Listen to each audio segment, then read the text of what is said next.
Hello students, चलिए आज हम लोग बात करेंगे मेंस्ट्रुएशन के इम्पोर्टेंट कॉन्सेप्ट की, जो कि आपके एसएससी, सीजीएल, सीपीओ, सीएचएसएल और अन्य एग्जाम जिनमें भी आपका मेंस्ट्रुएशन का टॉपिक आता है उनके लिए इंपॉर्टेंट है। ठीक है, तो बात करते हैं। तो फर्स्ट हम ऑफ कोन, तो लंबवृत्तीय शंकु का चिन्हक पढ़ेंगे। दोस्तों को चिन्हक एक्चुअल में आप पहले देखो कोन, देखो किस फॉर्म पे होता है। कोन हमारा इस फॉर्म पे होता है। ठीक है, अब इसको हम लोग इस पहले लाइन के यहाँ से इसके बेस के पहले लाइन से क्या कर दे, इसको कट कर दे। ठीक है, तो यहाँ पर ये कुछ ऐसा दिखेगा।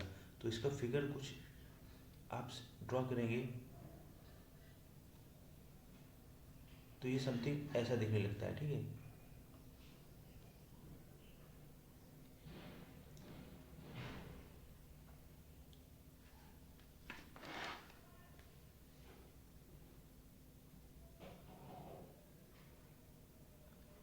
अब देखो रहा है।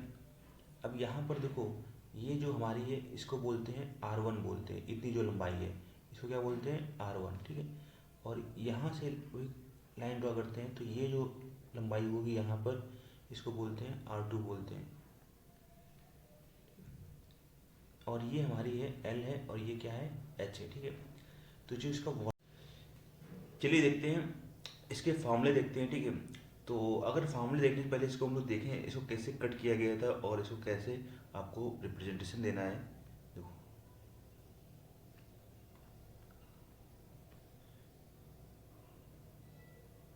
ये मान लो एक आपका क्या है, शंकु है। ठीक है, अब इसको इस बेस के पैरेलल काटा जाए।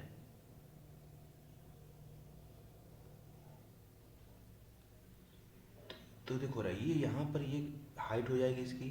ठीक है, और ये वाली जो रेडियस है इसको R1 ले लेंगे, और ये वाली जो रेडियस है इसको R2 ले लेंगे, और ये हमारी L हो जाएगी। ठीक है, तो जो शंकु का वॉल्यूम होता है, शंकु का आयतन होता है, वो होता है हमारा 1/3 पाई H R1² plus R2² plus R1 R2। ठीक है, और इसका जो CSA होगा पाई R1 प्लस R2 एक ब्रैकेट में और इंटू L।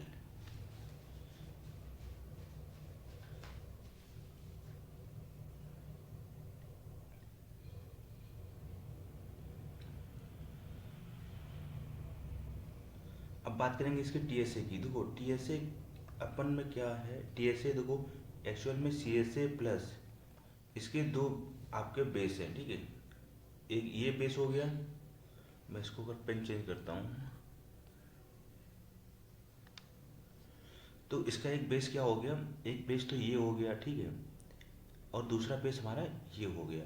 ठीक है, अगर इस फिगर पे आप समझना चाहो तो एक बेस ये है और दूसरा बेस क्या है, ये है। तो 2 इंटू एरिया ऑफ बेस।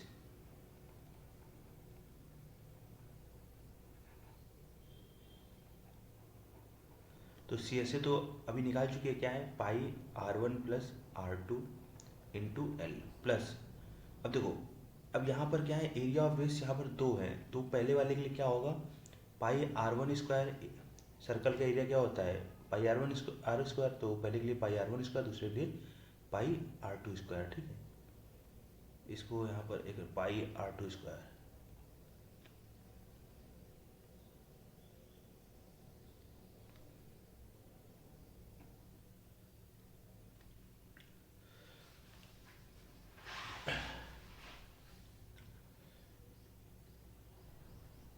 ठीक है, और वैसे तो इसका जो फर्स्ट टर्म का मेन आपका जो फिगर होता है वो आपको याद रखना है।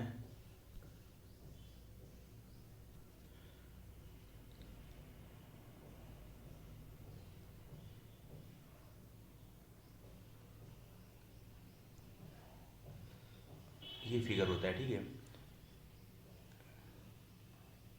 तो यहाँ से ये लाइन अगर मिलाते हैं तो ये जो वर्क करता है, अभी बताया था मैंने, R1 होता है, और ये जो वर्क करता है ये होता है हमारा R2, ये होता है H और ये होता है L। तो चलिए इसी देखते हैं हम लोग SSC CPO 2023 में आया हुआ प्रश्न। ठीक है, तो CPO का 2023 का प्रश्न है,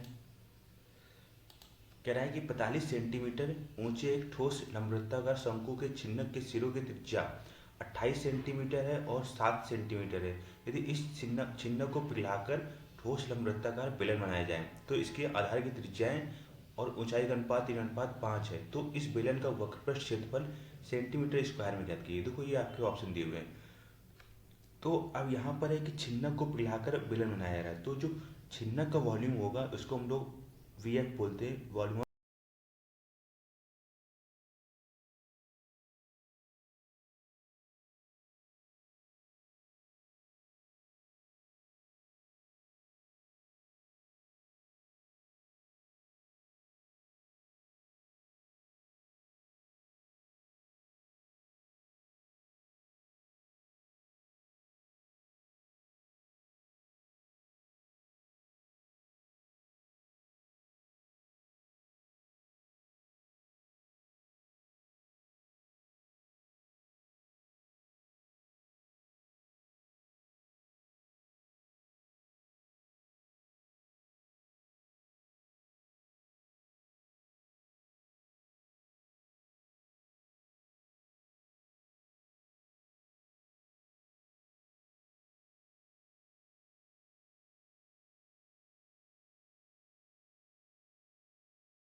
5 19 196 हो गया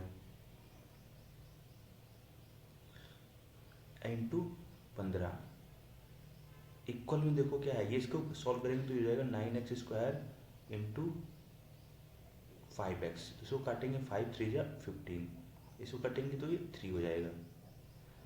अब इसको सॉल्व करते हैं तो 9 6 15 4 19।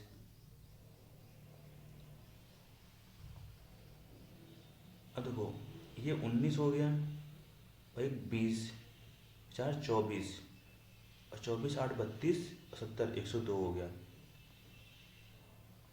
तो 3x³ इतना हो गया। 3 से इसको काटेंगे तो 3 3 का 9, 3 चौको 12 और 3 3 का 9, तो जो x³ की वैल्यू हो गई 343 हो गई। तो यहाँ से अगर हम लोग x की वैल्यू फाइंड करते हैं तो x की वैल्यू कितनी हो जाएगी, किसका क्यूब होता है 7 का, ठीक है। तो इसने बोला है बेलन का वक्रपृष्ठीय क्षेत्रफल निकालना है। अब देखो तो रेडियस कितनी थी 3x और 5x के रेशियो में थी, 5x के रेशियो में, तो ये हो जाएगी रेडियस हो जाएगी हमारी 21 और जो हाइट हो जाएगी वो हो जाएगी 35, ठीक है। अब वक्रपृष्ठ पूछा गया है तो बेलन का जो वक्रपृष्ठ होता है 2πr/h होता है, CSA ऑफ सिलेंडर। 2 पाई की वैल्यू 22/7 और r की वैल्यू यहाँ 21 है और h की वैल्यू 35। तो सॉल्व करेंगे 3 बार चले आएगा, ठीक है। तो 2 का मल्टीप्लाई करेंगे 35 में, 35 दूनी 70 हो जाए, 70 का मल्टीप्लाई करेंगे 3 में तो ये हो जाएगा 210 गुणे 22, 210 गुणे कितना हो जाएगा 22। तो 22 का मल्टीप्लाई करो तो 0 22 1 22 22 44 1 45 45 20 हमारा आंसर हो जाएगा सेंटीमीटर क्यूब।